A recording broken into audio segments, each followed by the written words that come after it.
How's everyone? HAZAH here, and welcome back to HAZAH Talk.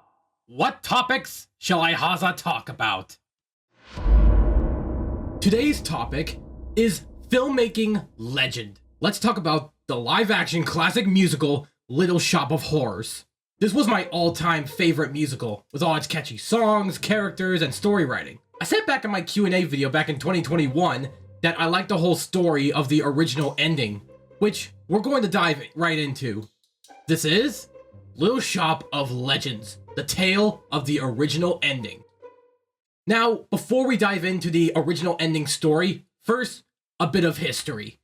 In 1960, Roger Corman had access to studio equipment, but he only had 2 days to use the equipment. So, this was a challenge for Roger Corman to make a movie within 2 days, and with a $28,000 budget, and thus, Little Shop of Horrors was born.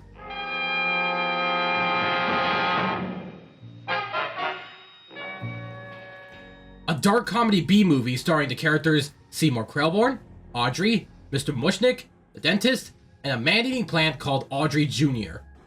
This movie is like the story of Dr. Faustus. Basically, Dr. Faustus made a deal with the devil in exchange for anything he desires. In this, the flower shop, which is located on Skid Row, is on the urge of going out of business. But suddenly Seymour, no pun intended, Seymour comes across a strange plant and names it Audrey Jr., named after his love interest, Audrey. It started attracting business and they started to make money. Seymour is able to have fame and fortune, but with a catch. In order for the plant to keep giving Seymour fame and fortune, he has to give the plant some blood. But as the plant grows bigger, Seymour starts murdering people to feed to the plant. After the death of a man, a dentist, a robber, and a prostitute, everyone finds out what Seymour did and they try to chase him down. Seymour has had enough of the plant and jumps into the plant and hopes to kill it from the inside. But he ends up dying in the plant, and that ends the movie. So that was a short recap of the original Roger Corman film. But let's talk about the musical. On May 6, 1982, Alan Menken and Howard Ashman, you know, the guys who did musicals for the Disney cartoons like Beauty and the Beast, Aladdin, and The Little Mermaid. Anyways, Alan Menken and Howard Ashman have adapted Roger Corman's dark comedy horror film into a stage musical, which became a huge success off-Broadway and is still a great musical to this day. The story of the musical has changed a little bit. Audrey Jr. is now known as Audrey II, an alien plant from outer space to seek world domination. And Audrey is in an abusive relationship with the dentist, aka Orin Stavello, DDS. And Seymour is an orphan and never has a family except for his abusive boss, Mr. Mushnick. With the success of Audrey II, the business of the shop is booming. Seymour is offered live magazines, television shows, etc. But eventually, when Seymour can't handle squeezing blood out of his fingers, and during the song Feed Me, Audrey II convinces Seymour to murder people.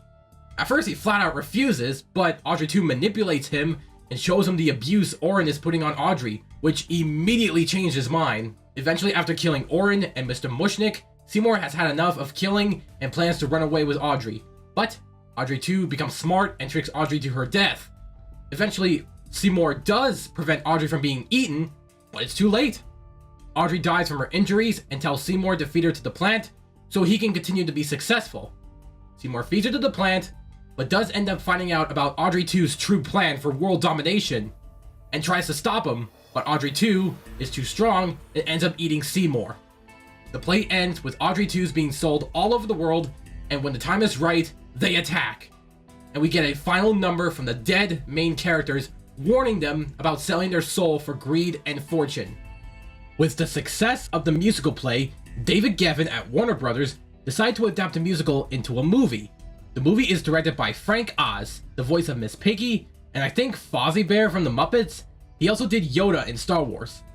On December 19th, 1986, Little Shop of Horrors premiered on the big screen, starring Rick Moranis, Ellen Greene, Steve Martin, John Candy, and even the famous Bill Murray from the Ghostbusters.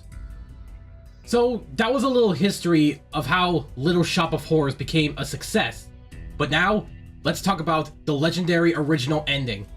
Frank Oz and Howard Ashman wanted to screenplay the original ending from the play, but David Geffen was against the idea and said that the ending couldn't work.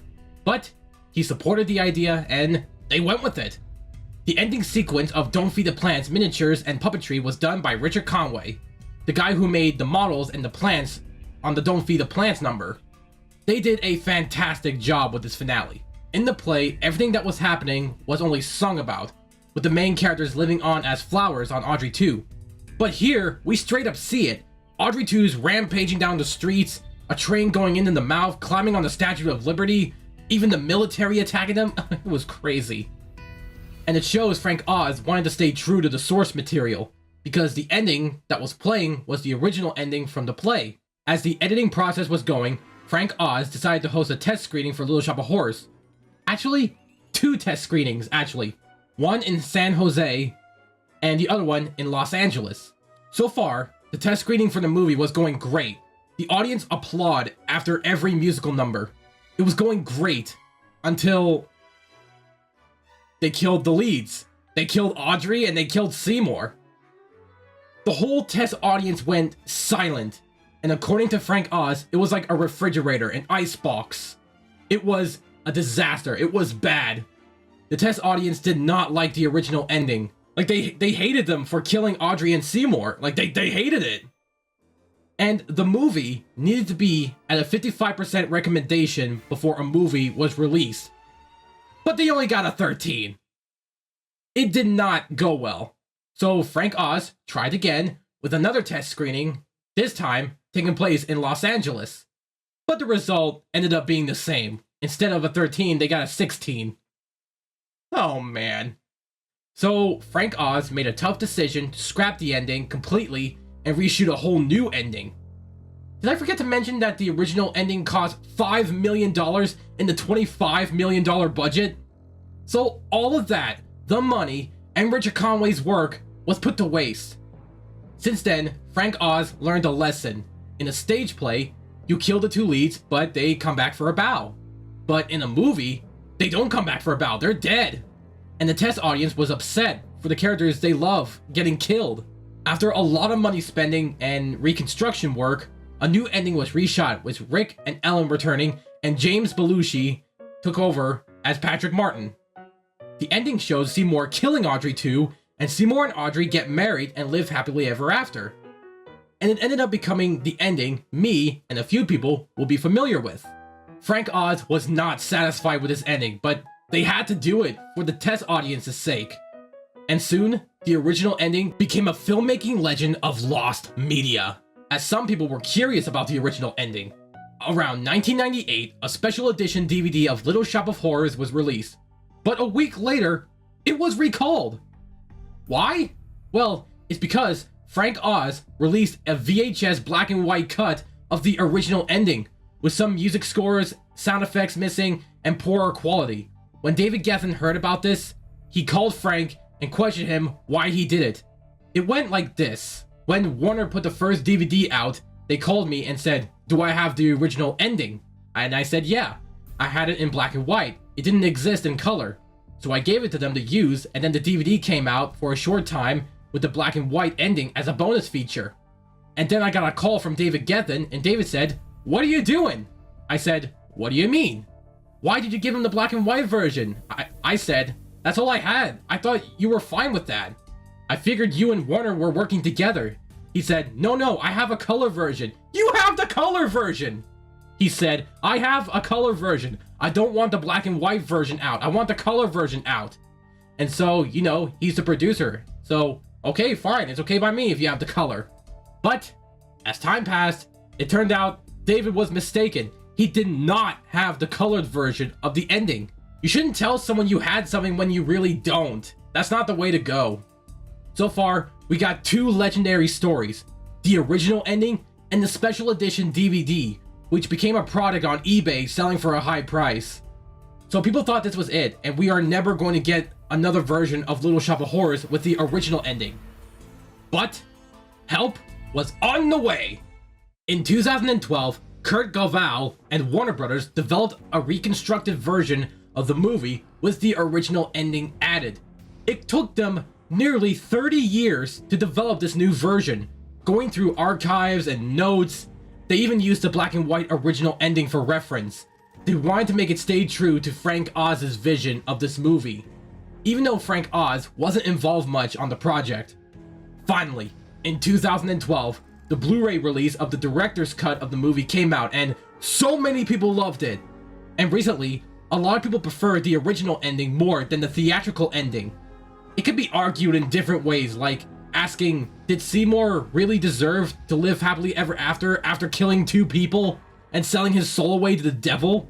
You guys can let me know in the comments if you prefer the theatrical cut or the director's cut.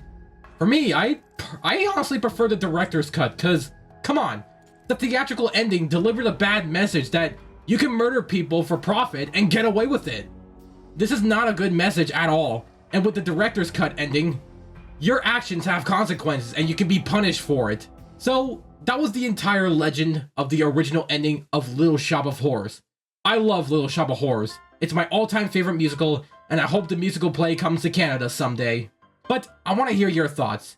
Do you prefer the theatrical cut or the original ending to Little Shop of Horrors? You can be honest with me in the comments below and explain why. So, thank you all so much for watching. As always, if you liked this video, like, comment, and subscribe. Click on that notification bell so you won't have to miss any new videos in the near future, and I'll see you all in the next video. Hold on to the Mizah, y'all! Woo!